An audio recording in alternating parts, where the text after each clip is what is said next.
We have more trade speculation involving the Miami Heat, and this time it's a blockbuster three-team move that would land an all-star in Miami. We'll break down all the moving parts on this episode of Heat Digest, so let's get to it, not waste any time, and break down the massive trade speculation. Yes, this is all still speculation. We are going off an article that I'm about to cite, but again, this is not from any NBA team. This is not from the NBA itself. Again, this is all just from beat writers supporting the Atlanta Hawks, the Miami Heat, and whoever else is involved in this trade. But now let's get to it and break it all down. New blockbuster three-team trade proposal sends Ingram to Miami. Hawks supplement shooting. NOP, the New Orleans Pelicans, remakes backcourt. And it goes on to say, how could the Hawks benefit from the Miami Heat landing Brandon Ingram? And it's written by Rohan Rahman. And again, this was from 2 days ago. This is going to be massive. And again, I will say before we get into the mock trade that is in this article, one of the pieces cannot be moved until late December, mid to late December, right before January,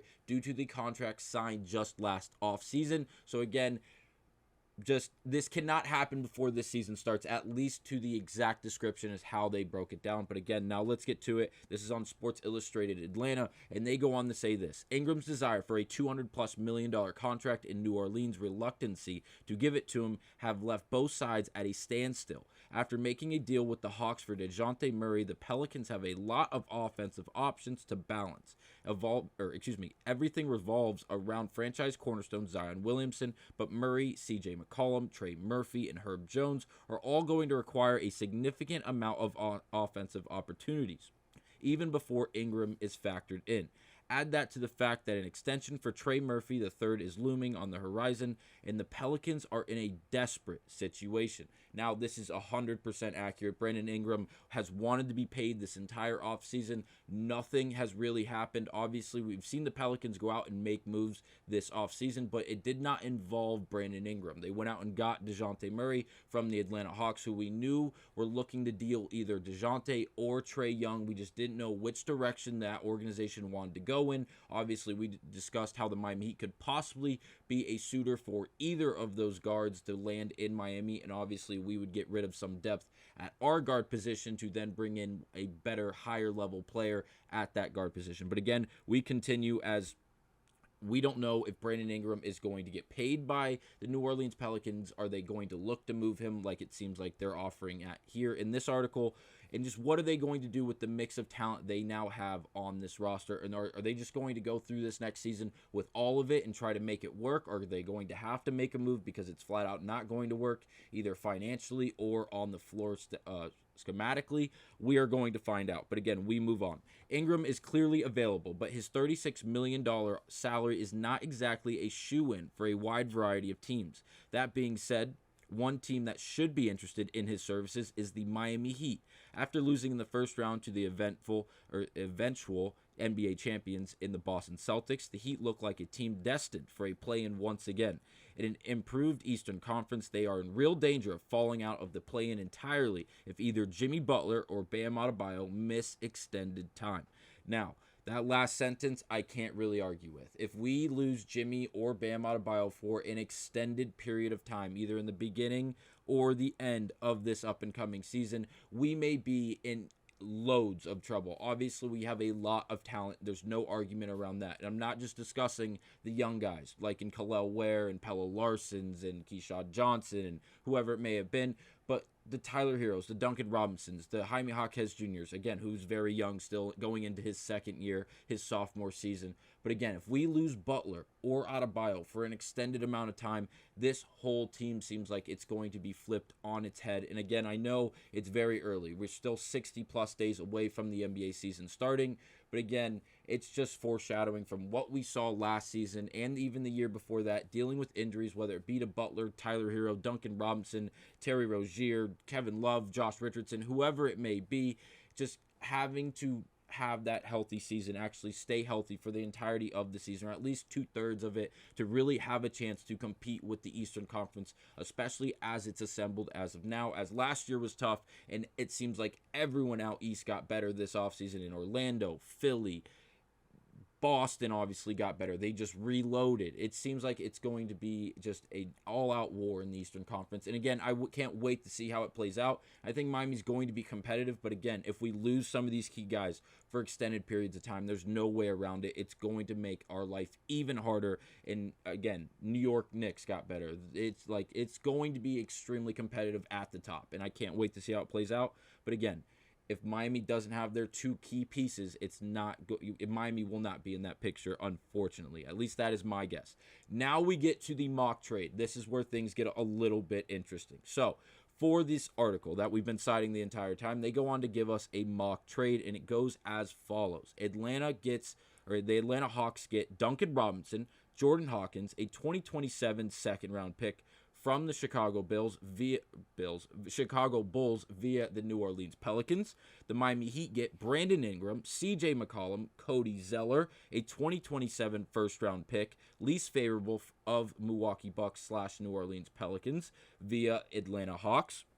And then the New Orleans Pelicans would get Tyler Hero, Terry Rozier, DeAndre Hunter, a 2025 second-round pick from the Minnesota Timberwolves via the Atlanta Hawks, 2029 first-round pick, top 5 protected via Miami, a 2028 second-round pick from the Houston Rockets via Atlanta. Now, there are a lot of moving parts right now in this mock trade, but again, very interesting. For Miami, we'll start there. They would be getting Brandon Ingram, getting CJ McCollum. Those are two good players. I'm not going to call them great players. Obviously, Ingram is a streaky player, and when he's good, he's pretty close to great, and he's offensively, he's really, really close to being in that pool of players where he's damn near unstoppable. You just have to try to minimize how much he's going to get you for it. And again, that's on his best night. He has the frame for it. He has the build for it. It just comes down to the consistency overall throughout the entirety of the season. For CJ McCollum, he's getting older now. He's definitely still a reliable two guard, but again, he's not going to be your starting shooting guard or point guard on a championship roster in the East or the West for that matter. There's too much talent in both conferences, especially at the guard positions. And again, he's a good guy to come in off the bench and fill in some minutes to really provide a little spark off the bench. I think he could be great. And then Cody Zeller. Now, Cody Zeller was the guy I was mentioning earlier in this video. He is not able to be traded until, I believe, December 12th was the date.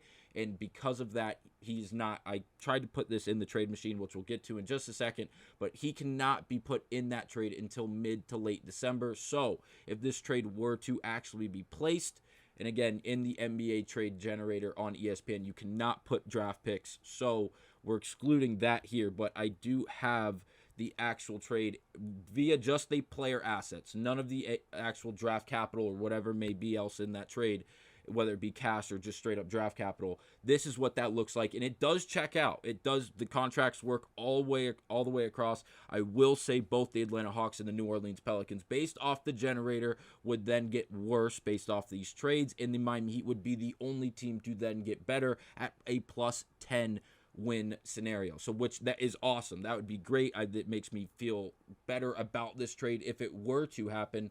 But again, it's going to be a very, very far stretched imagination to think this is going to get the job done. So we go back to the mock trade and we break down what the Miami Heat would then be giving up. Going to New Orleans, it would be Tyler Hero, Terry Rozier, just exclusively from the Miami Heat, obviously, as well as DeAndre Hunter, who'd be going from the Atlanta Hawks. Hero and Rozier, as of right now, are our number 1 and 2 players in the sense of our point guard and our shooting guard at the starting position on this Miami Heat team, in this Miami Heat organization. So again, that would be very, very dramatic. And if we go back, we would also be losing Duncan Robinson, who we know is obviously a sharpshooter. And again, he is listed as the third string shooting and small forward behind Josh Richardson and Jaime Jaquez Jr.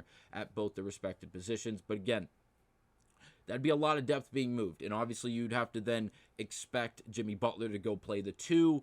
Brandon Ingram would possibly play the 3. That lineup would be absolutely colossal because Brandon Ingram has ridiculous size. Obviously, Jimmy Butler started his career at more of a 2-guard position. He has slowly but surely turned into a natural 3 where he has a lot more size to him now at 6'6", 6'7", with a lot of... he's 215, 225 plus. So again, he does carry himself very, very, very well. So after going over this trade, the reasons the Miami Heat wouldn't do this trade would possibly be because of the financial, obviously, reasons. We did plug it into the generator like we showed earlier, and it did work in the sense of contracts, in the sense of money going in each different direction.